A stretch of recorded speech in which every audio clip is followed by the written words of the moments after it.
কিরে, মাংসটা আমি দারুণ রান্না করলাম বল।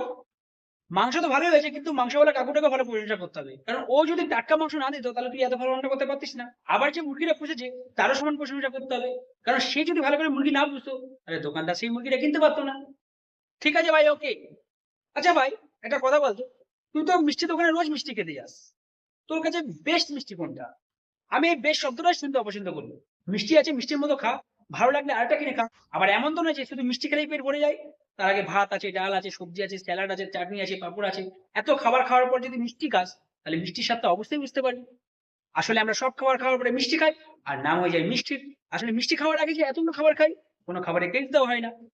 চল, দাদা বৌদির বিরিয়ানি একদিন খেয়ে আসি। দারুণ টেস্ট, জানিস তো? দাদা বৌদির বিরিয়ানি অসাধারণ টেস্ট। না রে ভাই, আমি যাবো না, আর যেতেও চাই না, আর তোকেও যেতে হবে না। আরে গৌতম ভাই, তুই বিরিয়ানিটা খেয়ে তো দেখ। এসব কথা বলার আগে, বিরিয়ানি মানেই দাদা বৌদি, আর দাদা বৌদি মানেই বিরিয়ানি। আরে বিরিয়ানি খাবার ইচ্ছে হলে বিরিয়ানি খা, এখানে দাদা বৌদি নামটা বারবার কেন আসছে?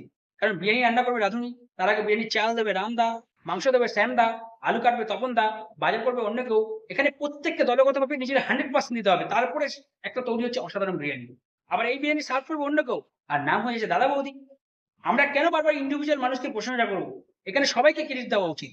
কারণ দাদা বৌদি এখানে একাই বিরিয়ানি বানাচ্ছে না, এখানে সবাই দলগতভাবে কাজ করছে, আর এখানে সবার অবদান রয়েছে। আর হ্যাঁ, দাদা বৌদি মানেই আমরা শুধু কেন বিরিয়ানি বলবো? দাদা বৌদিতে বিরিয়ানি ছাড়াও আরো অনেক খাবার পাওয়া যায়। Chowmein, fried rice, chilli chicken, chicken tandoori, paneer tikka, mocktail, phirni. আর এত খাবার থাকতে আমরা শুধু বিরিয়ানির খাবারটাকে কেন প্রকাশ করবো? হ্যাঁ, হ্যাঁ, হ্যাঁ, ঠিকই বলেছিস। একটা খাবার কখনো একটা দাদা বৌদির রেস্টুরেন্ট রিপ্রেজেন্ট করতে পারে না, কারণ সেখানে সেই খাবারটা ছাড়াও আরো অনেক রকমের খাবার আছে। সেই খাবারগুলোকে আমাদের প্রকাশ করতে হবে, সেই খাবারগুলোকে আমাদের উচ্চারণ করতে হবে। আমাদের একটা সমস্যা, আমরা শুধু একটা ইন্ডিভিজুয়াল খাবারকেই বেশি অবদান দিয়ে দিয়েছি। কারণ একটা ইন্ডিভিজুয়াল খাবার একটা রেস্টুরেন্টের পার্ট হতে পারে না। তুই আজকে সোশ্যাল মিডিয়াতে দেখ, দাদা বৌদির হোটেলে বিরিয়ানি ছাড়াও আরো অন্য কোনো খাবারের পোস্টার দেখা যাবে না। কারণ বিরিয়ানির মতন আরো অসাধারণ কোয়ালিটির খাবার, যেমন চিলি চিকেন, ফ্রাইড রাইস, হাক্কা চাউ আছে। সমানভাবে তাদেরও অবদান অনস্বীকার্য। এই জেনারেশনে একটা মানুষকে জিজ্ঞেস কর যে দাদা বৌদির হোটেলে বিরিয়ানি ছাড়া আর অন্য কোনো খাবারের পোস্টার দেখেছো কিনা।